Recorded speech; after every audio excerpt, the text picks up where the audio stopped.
일본은 지금 붉은 누룩 공포에 떨고 있습니다.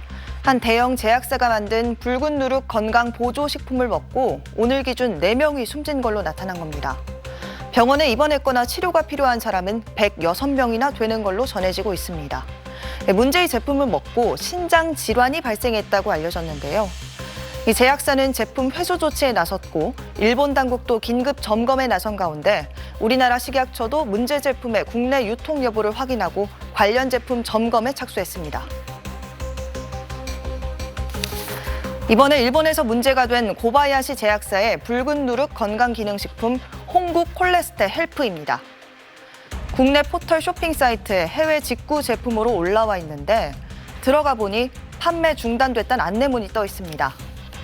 식약처가 해당 제품에 대한 소비자들의 해외 직구를 방지하기 위해 국내 플랫폼사 등에 해당 제품의 판매 자제를 당부하고 나선 겁니다. 식약처는 일단 고바야시 제약이 회수 대상으로 발표한 붉은 누룩 건강기능식품 5종류 모두 정식으로 수입돼 국내에 들어온 적은 없는 걸로 조사됐다고 밝혔습니다. 해외 직구 자체를 법적으로 막을 수 있는 근거는 없거든요. 소비자들한테 주의하라고 안내 메시지를 주는 동시에 판매를 좀 웬만하면 좀 중단할 수 있도록 저희가 권고를 한 거죠. 한편 일본에서 붉은 누룩 건강기능식품을 먹고 사망한 사람은 오늘 2명이 추가되면서 모두 4명으로 늘어났습니다. 앞서 고바야시 제약사 측은 자사 제품 복용으로 인해 사망했는지 인과관계를 확인 중이라고 밝힌 바 있습니다. 또 문제가 된 제품에서 독소는 검출되지 않았으며 일부 원료에 의도치 않은 성분이 포함됐을 가능성을 따져보고 있다고 밝혔습니다. 健康害されているお客様に深くお詫びを申し上げるとともに直ちに使用中止をお願いいたします。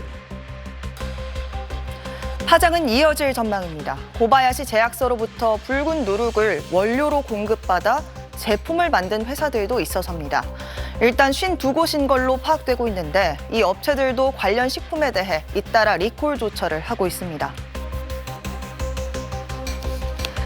일본 요미우리 신문은 고바야시 제약이 지난해 붉은 누룩 원료를 18.5톤 생산했는데 자사 건강기능식품용 2.4톤 외에 16.1톤을 거래처 52개 기업에 판매했다고 보도했습니다. 원료를 공급받은 52개사는 식품기업, 화장품기업, 상사 등인 걸로 알려졌습니다. 오사카시는 원료를 제공받은 52개사에 대한 유통 경로 등도 조사하고 있습니다. 한편 어제 붉은 누룩 사태로 열린 일본 정부의 첫 관계부처 연락회의에서 고바야시 제약의 붉은 누룩 원료를 사용한 제품을 취급하는 기업이 170개 이상인 걸로 보고됐다고 요미우리 신문은 보도했습니다. 또 최종적인 유통처는 고바야시 제약도 파악하지 못하고 있어서 신문은 향후 추가 피해 확대 우려가 있다고도 지적했습니다. 이와 관련해 우리 식약처는 일본 당국 조사 상황을 면밀히 모니터링 중이며 지속적으로 예의주시하면서 추가로 확인된 정보는 홈페이지 등을 통해 공개할 예정이라고 밝혔습니다.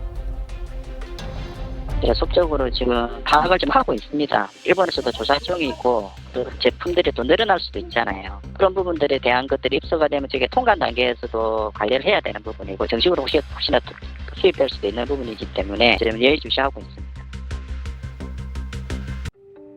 주류 전문점 진열장이 이가 빠진 듯 텅 비어 있습니다. 한 주류 회사가 전통주 약 10만 병을 회수하기 시작한 겁니다. 두부, 젓갈 등을 만드는 회사 10여 곳도 앞다퉈 자발적 회수에 들어갔습니다. 일본의 대형 제약사인 고바야시 제약에서 제공받은 붉은 누룩 원료를 사용한 제품들입니다. ちょっとびっくりしましたね。はい。そういう報道があってから、いろんなものに使われてるっていうのは知ったんで、ちょっと怖いなと思いましたね。고바야시 제약 측은 나흘 전 긴급 기자회견을 열고 자사가 판매한 3종류의 붉은 누룩 건강 제품을 섭취한 뒤 1명이 숨지고 26명이 신장질환을 일으켰다고 밝혔습니다. 이후 50명의 환자가 새롭게 발생한 것으로 전해졌습니다. 제약사 측은 문제가 된 제품의 성분 분석 결과 독소는 검출되지 않았으며 일부 원료에 의도치 않은 성분이 포함됐을 가능성을 따져보고 있다고 밝혔습니다. 健康害されているお客様に深くお詫びを申し上げるとともに直ちに使用中止をお願いいたします。 제약사 측은 제품 30만 개를 회수하겠다고 밝혔습니다. 고바야시 제약에서 붉은 누룩을 원료로 제공받은 52곳의 음료 식품 회사들도 리콜에 들어갔습니다. 일본 내에서는 제약사의 늑장 대응을 비판하는 목소리가 나오고 있습니다. 지난 1월 초순 피해자 신고가 있었는데 2달이나 지나서야 리콜이 시작됐다는 겁니다. 또 원료를 제공한 52곳의 업체명도 공개하지 않고 있습니다. 정확한 정보가 공개되지 않으면서 불안감이 커지고 있습니다. 한국인이 많이 찾는 컵라면에도 문제의 성분이 사용됐다는 논란이 일었지만 라면 제조사 측은 사용되지 않았다고 해명했습니다. 도쿄에서 SBS 박상진입니다. 일본에서 STSS 환자는 지난 1월과 2월에만 414명이나 추가로 확인됐습니다. 지난해 발생 환자 수의 절반에 육박하는 환자가 불과 2달 새에 나온 겁니다. 고객분들로부터 안전 문의가 좀 많이 늘고 있는 추세를 보이고 있습니다. 지난해 기준 일본을 찾은 한국 관광객이 696만 명, 우리나라를 찾은 일본 관광객이 230만 명으로 이렇게 많은 사람이 왕래하다 보면 국내에 퍼지는 거 아닌가 우려가 많습니다.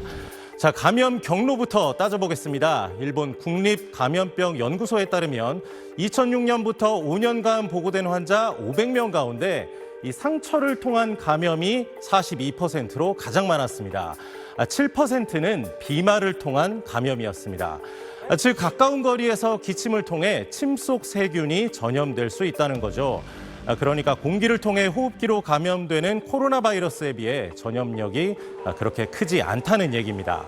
마치 호흡기 감염병처럼 굉장히 쉽게 사람들한테 전파가 되면서 막 퍼져나가고 30%가 죽고 이런 걸로 오해하면 안 될 것 같아요.